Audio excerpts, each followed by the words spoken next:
Widow framed for murder faces hanging until mysterious stranger claims her as his bride. Clara Brennan's knees hit the frozen ground as the rope burned into her wrists. Blood dripped from her split lip onto the snow, turning it crimson. Behind her, the mob's torches flickered against the December darkness, their voices rising like wolves closing in for the kill. "Hang the widow," someone screamed.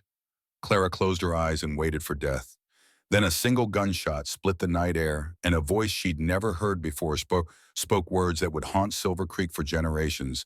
"The next man who touches her answers to me." But as Clara looked up at her savior, something impossible happened.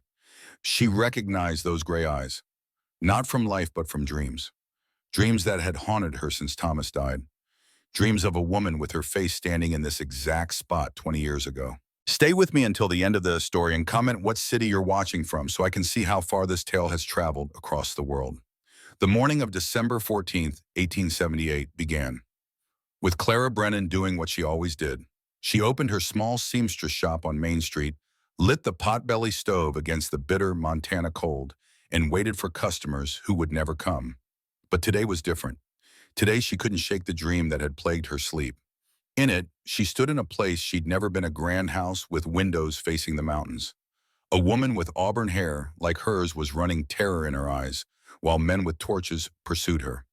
The woman's face was Clara's face, but older, more elegant. And when the woman turned back one final time, she whispered a name, Nathaniel. Clara shook her head, trying to dispel the lingering unease. Thomas had been dead 3 weeks now, and the grief was playing tricks on her mind. That had to be it. The bell above her door jingled, and Clara's heart lifted for one foolish moment. Then she saw who it was. Vincent Thornton stood in her doorway, his expensive coat dusted with snow, his handsome face twisted into something ugly. Still pretending to run a business, he stepped inside without invitation, tracking slush across her clean floor. "Get out." Clara's voice was steady, but her hands trembled as she gripped the scissors on her cutting table. No. Vincent closed the door behind him, and the click of the latch sent ice through Clara's veins. "Is that any way to treat your future husband?" "I'd sooner marry a rattlesnake." Vincent's smile vanished. "You think you're too good for me, you a widow with a dead husband and a mountain of debt." "I said get out." "My mother offered you a way out." Vincent moved closer, and Clara backed against her work table. "Marry me, sign over this property, and all your troubles disappear." "But you had to be proud. You had to say no." "Your mother offered me slavery dressed up as salvation." Clara said, her fingers wrapping tight around the scissors. "And I told her the same thing I'm telling you. No, not now, not ever." Vincent's hand shot out and grabbed her wrist, squeezing until pain lanced up her arm. The scissors clattered to the floor. "You're going to regret that." His breath was hot against her face, sour with whiskey despite the early hour. "When they string you up for murdering Thomas, you're going to wish you'd been nicer to me." "I didn't kill my husband." Clara tried to pull free, but his grip was iron. "Thomas died of fever. Everyone knows that." "Everyone knew that." Vincent corrected, his smile returning cruel and satisfied. "But my mother's been talking to folks, reminding them how convenient it was that Thomas died right after he took out that life insurance policy. How you were the only one with him when he passed. How you've been struggling to pay off his debts ever since." Clara's blood ran cold. "That's a lie, all of it." "Doesn't matter if it's true." Vincent released her wrist and stepped back, straightening his coat like a gentleman.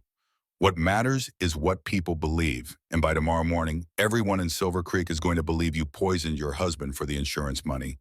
He tipped his hat with mocking courtesy. "Good day, Mrs. Brennan. Enjoy your last night of freedom." After he left, Clara stood frozen in the silence. She should run, she knew she should run, take what little money she had, and disappear before Ida Thornton's lies took root. But Clara Brennan had never run from anything in her life. That night, as she climbed the narrow stairs to her apartment above the shop, Clara noticed something she'd never seen before. A small wooden box hidden behind loose floorboards under Thomas's side of the bed. Inside were letters, dozens of them addressed to someone with the initials NP. Her hand shook as she unfolded the first letter, dated just a week before Thomas died. "My friend, I can no longer carry this burden alone. The woman I married, Clara. She deserves to know the truth about Rose Whitmore, about what I saw that night 20 years ago.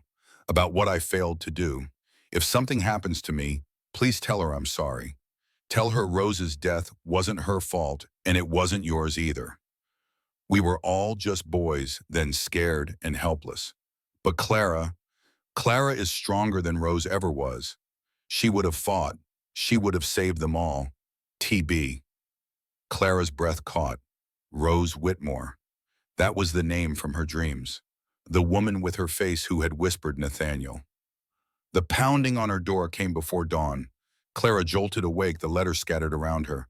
For a confused moment, she thought Thomas was calling for water, the way he used to during his worst nights. Then memory crashed over her, and she remembered Thomas was dead. She was alone, and someone was trying to break down her door. "Open up!" A man's voice, rough and commanding. "Sheriff's business." Clara barely had the lock turned before the door burst inward. Sheriff Roy Hutchkins filled the frame, and behind him stood a crowd of townspeople gathering in the pre-dawn darkness. "Clara Brennan," the sheriff's voice was flat official, "you're under arrest for the murder of Thomas James Brennan." The trial, if it could be called that, was a mockery. Judge Crawford, clearly in Ida Thornton's pocket, refused to hear Clara's protests about the letters she'd found. The evidence against her was thin, manufactured testimony from people who owed the Thorntons money, but the jury's minds were already made up. As they dragged her toward the gallows, Clara clutched the letters against her chest. Whatever secrets they contained, they had died with Thomas. No one would believe her now. The rope was rough against her throat. Below her, the crowd bayed for blood like wild animals. Clara closed her eyes and tried to think of something beautiful. Her mother's garden, Thomas's rare smile, the mountains in spring. Instead, she saw the woman from her dreams, Rose Whitmore, standing in this exact spot with a noose around her neck. "Any last words?" Sheriff Hutchkins asked. Clara opened her eyes and looked out at the sea of hatred. "I am innocent, and may God have mercy on all of you because I cannot." The sheriff's hand tightened on the lever. Clara closed her eyes and waited for the end. Then came the gunshot. The crowd scattered like startled birds, screaming and stumbling over each other in their panic. Clara's eyes flew open to see a man on horseback at the edge of the square. He was tall in the saddle, broad-shouldered, with a heavy coat dusted with snow. A rifle rested across his thighs, smoke still curling from its barrel. It was his face that stopped Clara's heart. Weathered and scarred, with gray eyes that seemed to see straight through to her soul. These were the eyes from her dreams. "I said," the stranger repeated, his voice cutting through the chaos like a blade, "the next man who touches her answers to me." Sheriff Hutchkins stepped forward, his hand on his pistol. "Now hold on just a minute. This is an official execution authorized by, I don't care if it's authorized by the president himself." The stranger guided his horse forward, and the crowd parted before him like water. "That woman isn't dying today. You can't just—" "Nathaniel Prescott." The stranger's name fell into the silence like a stone into still water. Clara saw a recognition flash across the sheriff's face, saw him go pale. "My name is Nathaniel Prescott, and I'm claiming this woman under territorial law." The murmurs that swept through the crowd were different now, frightened, uncertain. Clara had never heard the name Nathaniel Prescott before, but from the way the townspeople were backing away, she understood that everyone else had. "Mr. Prescott," Sheriff Hutchkins licked his lips nervously. "Sir, I know who you are and I respect your position. But this woman has been legally convicted of murder. I can't just let her go." "Then it's a good thing I'm not asking you to let her go." Prescott dismounted and climbed the gallows steps with the ease of a man climbing his own front porch. The men standing near Clara scrambled to get out of his way. Up close, he was even more imposing. The scar on his cheek was old and ragged, the kind of wound that should have killed the man who wore it. He stopped in front of Clara, and those gray eyes met hers. "Ma'am," his voice was lower now, meant only for her. "I'm going to take that noose off your neck, then I'm going to take you out of here. Do you understand?" Clara's throat was too tight to speak. She nodded. Prescott's hands were surprisingly gentle as he loosened the rope and lifted it over her head. The relief was so intense she nearly collapsed, but his arm came around her waist, steadying her. "I've got you," he said quietly. "I've got you." "Mr. Prescott," Ida Thornton's voice cut through the stunned silence. "I demand to know what you think you're doing." Prescott turned, keeping Clara tucked against his side. "Mrs. Thornton, I might have known you'd be at the center of this particular circus. This woman is a convicted murderer. She killed her husband, and she deserves to hang. This woman, Prescott said, his voice hardening, is my fiancée, and I don't take kindly to people trying to execute my future wife. Clara stared up at the stranger, certain she'd misheard. Fiancé. She'd never seen this man before in her life. But Prescott's arm tightened around her waist in warning, and she understood whatever game he was playing, her survival depended on going along with it. That's impossible, Ida spluttered. I've never seen you two together. No one has. We've been corresponding for months. Prescott's voice was smooth, utterly confident. Clara and I met when I was passing through last spring. We've been planning our wedding ever since. I was delayed getting here by business in Helena, but I came as soon as I heard she was in trouble. Lies. Vincent Thornday pushed forward, his face flushed with rage. She never mentioned any engagement. She never mentioned you at all. A lady doesn't discuss her private affairs with strangers. Prescott's gray eyes fixed on Vincent, and something dangerous flickered in their depths, especially not with men who make unwanted advances. Vincent went pale. Now Prescott addressed the crowd, his voice carrying easily. I understand there's been some misunderstanding about my fiancée's role in her late husband's death. I intend to look into the matter personally. Until then, Clara will be staying at my ranch under my protection. You can't just, Ida began. Mrs. Thornton. Prescott's voice could have frozen the sun. I can do whatever I please. My ranch employs half the men in this territory. My cattle feed the army. My name carries weight from here to Washington. If you want to make an enemy of me, you're welcome to try. But I'd think very carefully before you do. No one spoke. Prescott helped Clara down the gallows steps, his horse waiting where he'd left it. He lifted her onto its back as if she weighed nothing, then mounted behind her, one arm wrapped securely around her waist. We're leaving now, he said to no one in particular. Anyone who follows us will regret it. As they rode away from Silver Creek, Clara finally found her voice. Who are you? Why did you save me? Prescott was quiet for a long moment. When he spoke, his voice was different, softer, almost vulnerable. My name is Nathaniel Prescott. I own a ranch about an hour north of here, and I saved you because I made a promise to someone a long time ago. What promise? That I'd never let another woman die the way Rose Whitmore died. Clara's blood turned to ice. You knew Rose. I loved her. His voice was barely a whisper. And I failed her, just like your husband did. But I won't fail you, Clara. I won't make that mistake again. As they rode through the falling snow toward an uncertain future, Clara clutched the letters in her coat pocket and wondered what other secrets the past was hiding. Behind them, Silver Creek disappeared into the white, but she could feel its hatred following them like wolves tracking wounded prey. The first part of her journey was ending. But as Nathaniel Prescott's arm tightened protectively around her, Clara understood that her real story was just beginning. The ride to Nathaniel Prescott's ranch took nearly 2 hours through bitter wind and driving snow. Clara drifted in and out of consciousness, her body finally surrendering to the exhaustion it had been fighting. Each time she woke, she found herself still pressed against Prescott's chest, his arms still wrapped securely around her waist. When they finally reached the ranch, Clara saw a large house materialize through the falling snow lights, glowing warm in the windows. People were moving toward them, voices calling out in Spanish and English. Mr. Nate, you're back. Is that her? Is that the woman from town? Prescott dismounted first, then reached up to lift Clara down. Her legs buckled the moment her feet touched the ground, and he caught her easily. I can walk, Clara protested weakly. No, you can't. His voice left no room for argument. You're half frozen, and you haven't slept in 2 days. As he carried her toward the house, Clara was vaguely aware of being brought inside of voices swirling around her of someone speaking rapid Spanish. Then she was being lowered onto something soft and gentle. Hands were removing her ruined dress. Pobrecita, a woman's voice warm and musical. What did they do to you?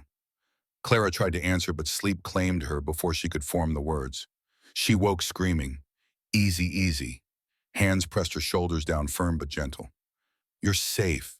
You're at the Prescott Ranch. No one can hurt you here. Clara's eyes flew open. A woman sat beside her bed, Mexican, perhaps 50, with silver-streaked hair and kind dark eyes. She held a damp cloth and was pressing it to Clara's forehead.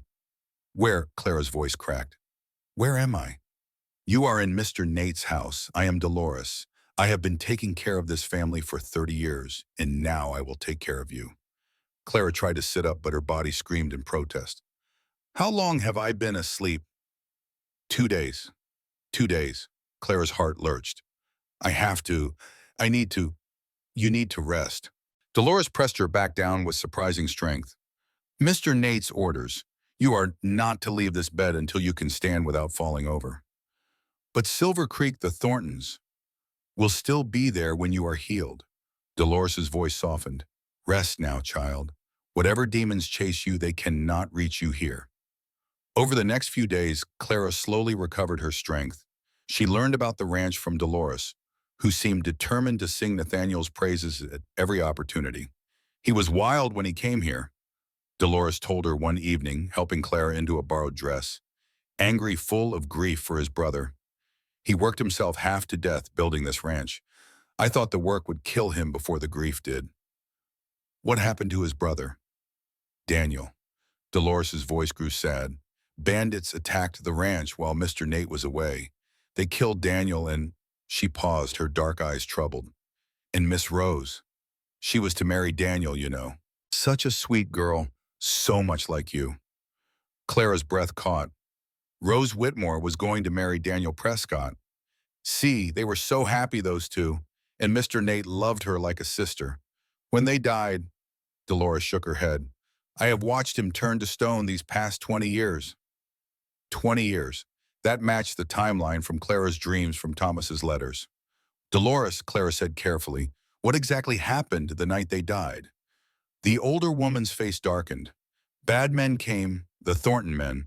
They wanted Miss Rose's land. It sat right where they needed to build something for the railroad. When she refused to sell, the Thorntons killed her. They made it look like bandits, but Mr. Nate knew. We all knew. There just wasn't enough proof.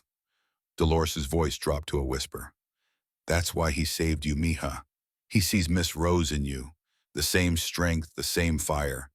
He couldn't save her, but he could save you. That evening, Clara finally felt strong enough to venture out of her room. She found Nathaniel in his study, a large room lined with books and dominated by a massive desk covered in papers. A photograph sat prominently on the desk, two young men and a beautiful woman with auburn hair. That's Daniel and Rose, Nathaniel said, without looking up from his paperwork. And me before... He gestured vaguely at his scarred face. Before what? Before I learned what failure costs. Clara moved closer to the desk, studying the photograph.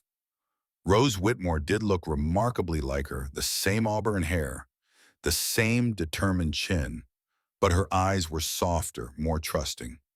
Thomas wrote to you about her, Clara said quietly, about what he saw the night she died. Nathaniel's pen stopped moving. Slowly he looked up at her. You found the letters.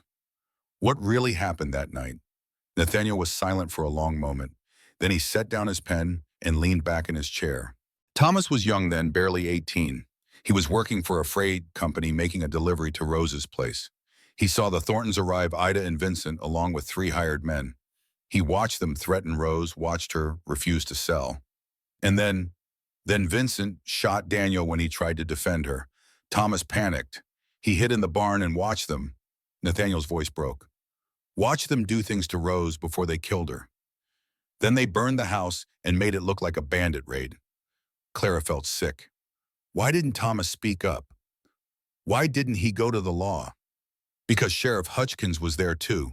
Because half the men who participated were supposedly upstanding citizens.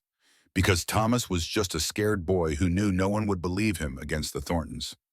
So he carried the guilt for 20 years. We all did. Nathaniel's gray eyes met hers. I should have been there. I should have protected them. Instead, I was in town drinking and gambling and feeling sorry for myself because Rose chose Daniel over me. The pain in his voice was staggering. Clara understood now why he'd saved her, why he'd claimed her as his fiancée. She was his chance at redemption, his way of saving the woman he'd failed to protect 20 years ago. Is that why you married me? She asked quietly. To ease your own guilt. I married you to keep you alive. That's not what I asked. Nathaniel stood and walked to the window, staring out at the snow-covered mountains. When I saw you on that gallows for a moment, I thought maybe the dead could be brought back. You look so much like her standing there with your head high, refusing to break. But I'm not her. No, he turned to face her. You're not. Rose was gentle, trusting. She believed in people's basic goodness. You, he studied her face intently. You've seen the worst of humanity and survived it. You're harder than she was. Stronger. Is that good or bad? It's what will keep you alive. Their conversation was interrupted by shouting from outside. Nathaniel moved to the window, his body tensing. What is it? Clara joined him at the window. Riders were approaching the ranch, a dozen men on horseback, torches blazing against the winter night. At their head rode Vincent Thornton. They found us, Clara whispered. I was wondering how long it would take. Nathaniel moved to a gun cabinet and pulled out a rifle.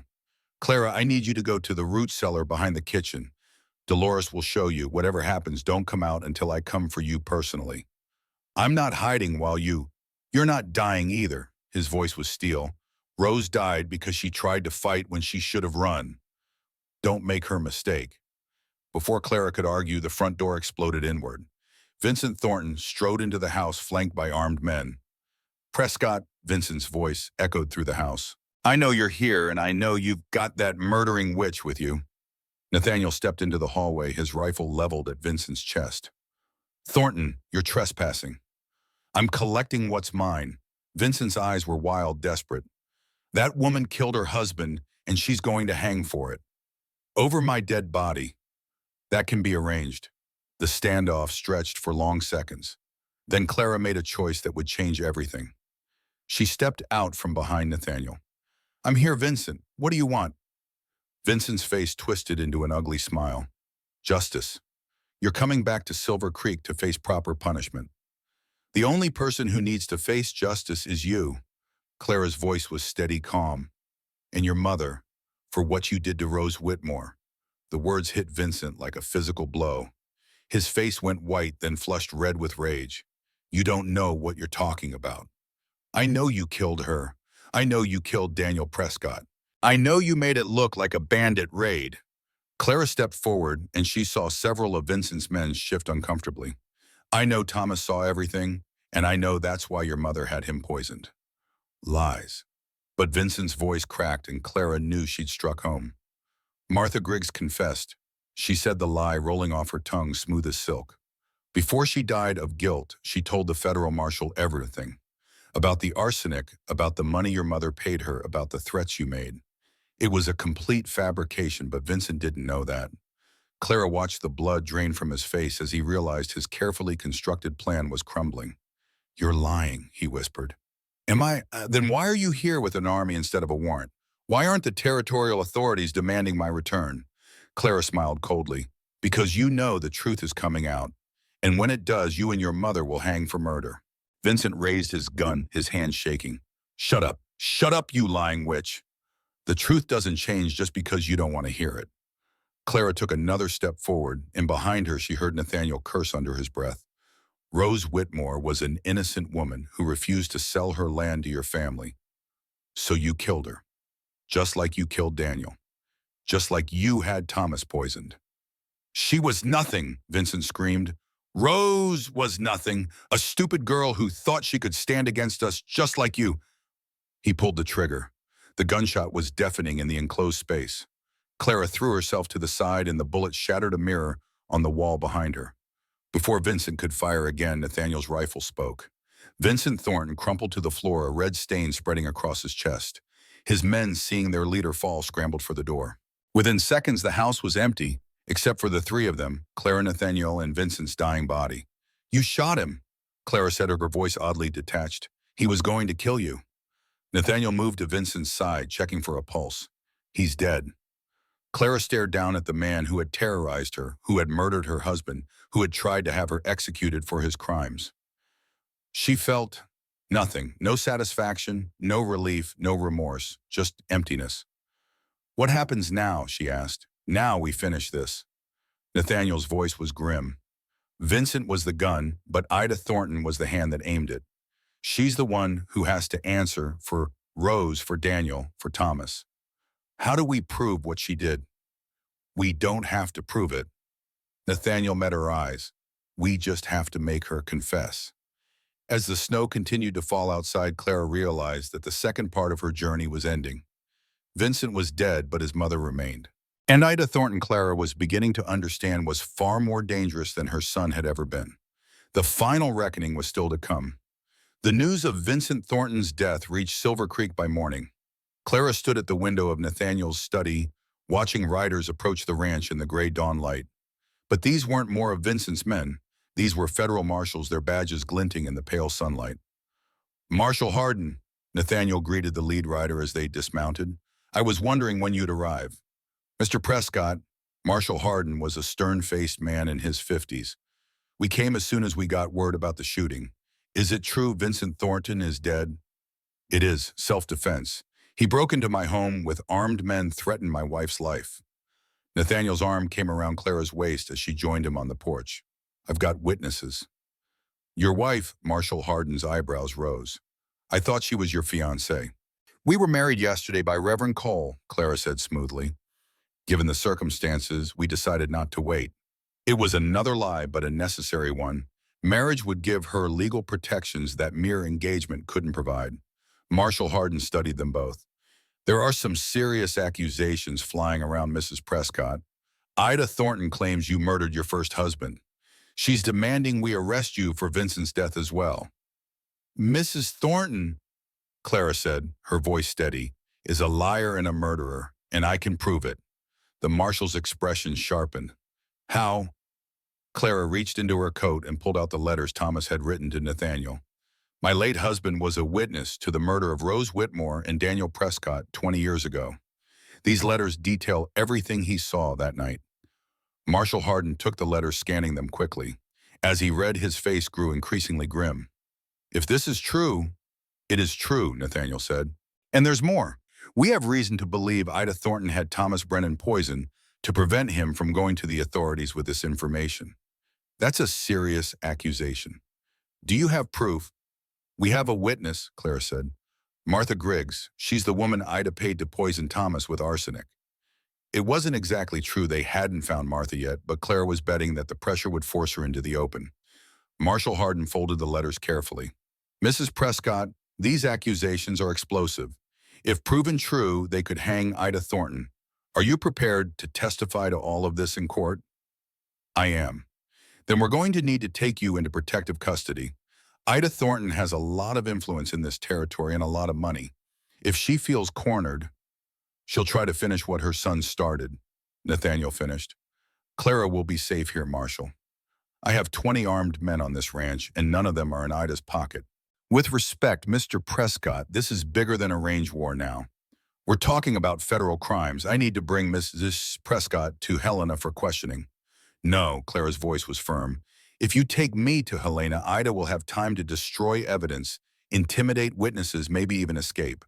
We need to force her hand now." "What are you proposing?" Clara looked at Nathaniel, saw understanding pass between them. "We're proposing we give her what she wants, Mikwi." "Clara, no," Nathaniel said immediately. "That's suicide." "Is it, or is it justice?" Clara turned to face him fully. "She killed Rose because Rose wouldn't sell her land. She killed Daniel because he tried to protect Rose. She had Thomas poisoned because he witnessed it all. And she tried to have me hanged for Thomas's murder. All the more reason not to walk into her trap. It's not a trap if we control the game." Clara's mind was racing, pieces of a plan falling into place. "Marshal, how many men did you bring?" "6 plus myself." "Nathaniel, how many of your men can you trust absolutely?" "All of them. They remember Daniel and Rose. They know what the Thorntons did." Clara nodded. "Then here's what we're going to do." The plan was simple in its audacity. Clara would return to Silver Creek, openly challenging Ida Thornton to face her accusations in public. The marshals would be hidden throughout the town, ready to intervene when Ida inevitably tried to have Clara killed. And Nathaniel's men would be positioned to cut off any escape routes. "You're asking me to use my wife as bait," Nathaniel said when Clara finished explaining. "I'm asking you to trust me," Clara replied. Rose died because she was alone, because no one believed her, because the law was corrupt. I have you, I have the marshals, I have the truth. Ida Thornton can't win this time. It took 2 hours of arguing, but eventually Nathaniel agreed. They would leave for Silver Creek at noon, giving the marshals time to get into position. As Clara prepared for what might be her final confrontation with Ida Thornton, she found herself thinking about Rose Whitmore, the woman in her dreams, the woman whose death had haunted 2 decades of secrets and lies. I'm going to finish this, she whispered to Rose's photograph. For you, for Daniel, for Thomas, for all of us. The ride to Silver Creek took place in tense silence. Clara rode beside Nathaniel, very aware that this might be the last time they would be together. If the plan went wrong, if Ida was cleverer than they anticipated. I need to tell you something, Clara said as the town came into view. If this is a goodbye speech, I don't want to hear it. It's not. Clara reined in her horse, forcing him to stop as well. It's about why I'm doing this. Clara, when I first saw you on that gallows, I thought you were saving me because I reminded you of Rose. And maybe that was part of it, but somewhere along the way, this stopped being about her. Nathaniel's gray eyes searched her face. What are you saying? I'm saying I love you, not as Rose's replacement, not out of gratitude, but because you're the first person who ever saw me as strong enough to save myself. Clara leaned over and kissed him soft and fierce. And I'm saying that no matter what happens in there, this isn't goodbye. I'm coming back to you, Nathaniel Prescott. That's a promise. Silver Creek was eerily quiet as they rode down Main Street. Too quiet. Windows were shuttered, doors were closed, and the few people on the street scurried away at the sight of them. She knows we're coming, Nathaniel murmured. Good, Clara said. I want her to see me coming. They stopped in front of the Silver Creek Saloon, the largest building in town. Clara dismounted slowly, deliberately making sure anyone watching could see she was unarmed. Ida Thornton. Her voice carried clearly in the winter air. I know you're in there. Come out and face me. For a moment, nothing happened. Then the saloon doors swung open and Ida Thornton stepped out onto the wooden sidewalk. She was still an imposing woman, well-dressed and silver-haired, but Clara could see the desperation in her eyes. Clara Brennan, Ida said, her voice dripping with false sympathy. I heard about poor Vincent. Such a tragedy. But then violence does seem to follow you wherever you go. Vincent is dead because he was a murderer, Clara said calmly, just like his mother. Ida's facade cracked slightly. Careful, dear. Accusations like that could be considered slander. Not when they're true. Clara stepped closer. I know what you did to Rose Whitmore, Ida. I know you killed her and Daniel Prescott, and I know you had my husband poisoned to cover it up. Prove it, Clara smiled. I already have.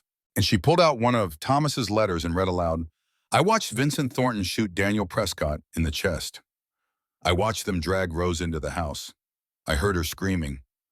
And when they came out an hour later, she was silent forever. Ida's face went white. Around them, Clara could see people emerging from buildings drawn by the commotion. That's not possible, Ida whispered. We killed everyone who... She stopped realizing what she just said. Everyone who what, Ida, Clara pressed. Everyone who saw, everyone who knew. Is that why you had Martha Griggs poison Thomas with arsenic? Because he was the last witness. Martha wouldn't dare. Martha's already confessed to the federal marshals. She told them everything. About the money you paid her, about the threats Vincent made, about how you convinced her it was just medicine to help Thomas sleep. Ida's composure finally shattered completely. You lying witch. You think you can come into my town and destroy my family with your lies. Your family destroyed itself the night they murdered 2 innocent people for a piece of land. Innocent? Ida laughed, a harsh, broken sound. Rose Whitmore was my daughter.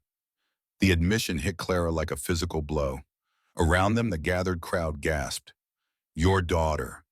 My bastard daughter, born to a whore I paid to disappear 20 years ago. Ida's voice was venomous. She came back, you see. Came back, calling herself Whitmore, claiming she was respectable, refusing to acknowledge who I was. So you killed her. I tried to buy her first. I offered her money, position, everything she could want. But she was too proud, too stupid. She said she'd rather die than take blood money. Ida's eyes were wild now, all pretense gone. So I gave her what she wanted. And Daniel was in the wrong place at the wrong time. If he just stayed out of it, if he just let us take what was ours. Well, Clara felt sick. She was your child. She was nothing, Ida screamed. A reminder of my shame, of my weakness. I built everything I have from nothing, and I wasn't going to let some bastard girl destroy it. The confession hung in the air like smoke.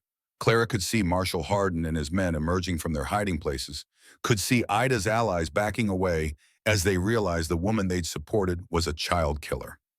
It's over, Ida, Clara said quietly. 20 years of lies, of murder, of corruption. It's all over. Ida reached into her coat and pulled out a small pistol. The crowd scattered, but Clara stood her ground. You want justice? Ida's voice was broken, defeated. Fine, let's end this the way it should have ended 20 years ago. She raised the gun, aiming it at Clara's heart. The shot rang out across the winter air. But it wasn't Ida who fired. Nathaniel's rifle spoke from behind Clara, and Ida Thornton crumpled to the wooden sidewalk, her blood staining the snow. The pistol clattered harmlessly away. For a moment, the town was silent. Then Marshall Harden stepped forward, his own weapon drawn. Ida Thornton, he said formally, though she could no longer hear him. You were under arrest for the murders of Rose Whitmore, Daniel Prescott, and Thomas Brennan. Clara stood over the body of the woman who had destroyed so many lives, feeling only emptiness. Is it finished? It's finished, Nathaniel said, gathering her into his arms. But even as he held her, Clara knew that wasn't quite true. The killing was over, the justice was done, but the healing, that would take much longer. 6 months later, Clara stood in the cemetery outside Silver Creek, holding a bouquet of wildflowers. 3 new headstones had been erected beside Thomas's grave, one for Rose Whitmore, one for Daniel Prescott, and one for the victims of Ada and Vincent Thornton's greed. I brought them home, she said quietly to the stones. All of them. The truth, the justice, the peace they deserved. Behind her, she heard footsteps on the gravel path. Nathaniel approached, carrying their 3-month-old daughter in his arms. They had named her Rose, and she had her father's gray eyes and her mother's stubborn chin. Ready to go home? He asked. Clara looked one last time at the graves, at the town that had tried to kill her and had instead been reborn. Silver Creek was different now, cleaner, more honest. The corrupt sheriff had been replaced, the crooked judge had fled, and the people who remained were trying to build something better from the ashes of the old. Yes, she said, taking Nathaniel's free hand. I'm ready. They walked together toward their wagon, toward the ranch that had become more than a home. It had become a symbol of redemption, of second chances of love, growing from the darkest soil. As they drove away from Silver Creek for the last time, Clara thought about the woman she had been 6 months ago, terrified, alone, standing on a gallows with a rope around her neck. That woman was gone, replaced by someone stronger, wiser, more complete. She had lost a husband, gained another, and found herself in the process. She had faced down her worst fears and emerged victorious. She had loved and been loved in return. And in her arms, baby Rose gurgled, happily carrying within her the hope of a future free from the sins of the past. Clara Prescott settled back against the wagon seat, watching the mountains rise before them like promises made in stone. Behind her lay Silver Creek and all its ghosts. Ahead lay home and love and life. She had chosen well.